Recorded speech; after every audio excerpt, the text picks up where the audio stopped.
Blessings, friends. It's Amaya here with an Astro update.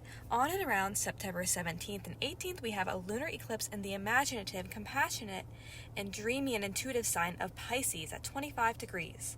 Those of you who have planets around 25 degrees and or planets in the mutable signs of Gemini, Virgo, Sagittarius, and Pisces will likely feel the effects of this lunar eclipse the most.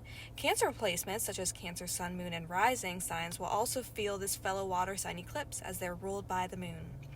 A lunar eclipse is a time of powerful endings, culmination points, and major conclusions.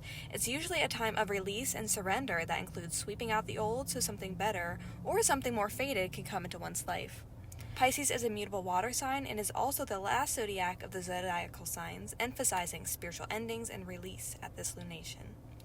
Eclipses tend to ask us to release and surrender to that which is not in our control. This mutable sign asks us to be flexible with current shifts and changes happening. With Pisces being a water sign, this can be an emotional letting go for some. It can be healing to be around water, to release and have a good cry, and or connect with one's deeper trust in the divine, to help see through the fogginess that can come alongside a Neptunian-ruled eclipse.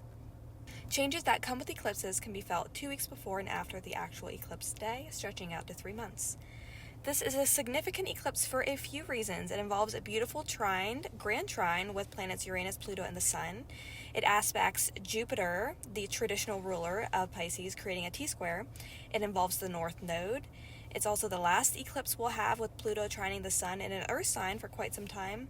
And it's the first eclipse in the Pisces-Virgo eclipse axis cycle, which last time happened in 2006 and 2008. So you can look back to those years to see what thematic shifts were happening in your life that might be reoccurring in similar ways now and going forward into 2025. The Pisces-Virgo axis is the axis of health and service, bringing focus to our physical and spiritual health, as well as our individual day-to-day service and our collective service to humanity. Eclipse suggestions are to keep a light schedule leading up to the eclipse, expect life changes within a week or two before or after the eclipse, with such themes stretching out to 3 months, keeping one's grace, humbleness, forgiveness, and compassion within reach for oneself and for others as the unconscious bubbles up to the surface. Remain unattached and flexible and welcome change. On a positive level, this lunation can be spiritual, mystical, illuminating, selfless, creative, visionary, and compassionate. On a negative level, this lunation can be weak-willed, passive, escapist, lack boundaries, wearing rose-colored glasses, and have themes of disillusionment. The ancient traditional ruler of Pisces, Jupiter, the planet of luck, growth, and abundance, is T-squaring the Sun and the Moon, which can bring attention and challenge in regards to the expansion of our inner and outer growth at this time.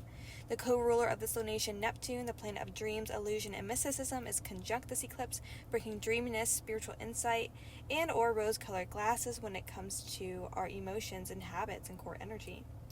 Mercury, the planet of communication, is opposing Saturn, the planet of order and structure. This can bring sometimes setbacks or restrictions with specific information or communication.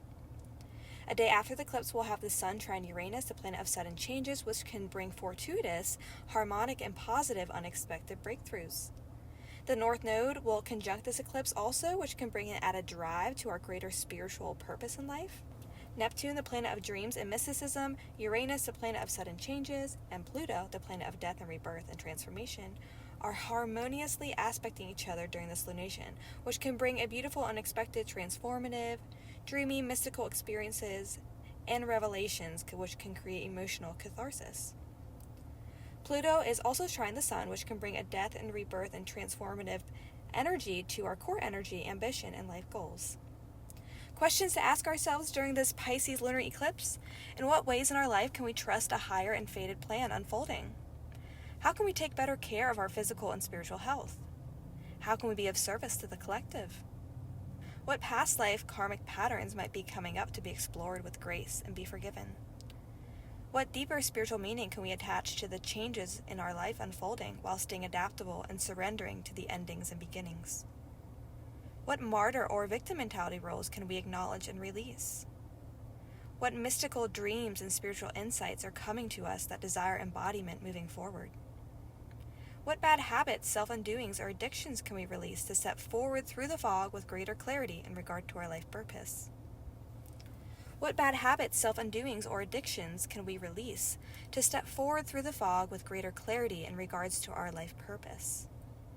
What structure, discipline, and order can we integrate at this time when it comes to balance, communication, and decisions? What subconscious programs need mastery in order to get to that next level breakthrough? And what tools can we use and what knowledge can be integrated to tackle our fears and face our inner battles at this time? What area of life will this Pisces lunar eclipse be happening for you based upon your rising sign? For Aries rising, this lunar eclipse will be happening in your 12th house.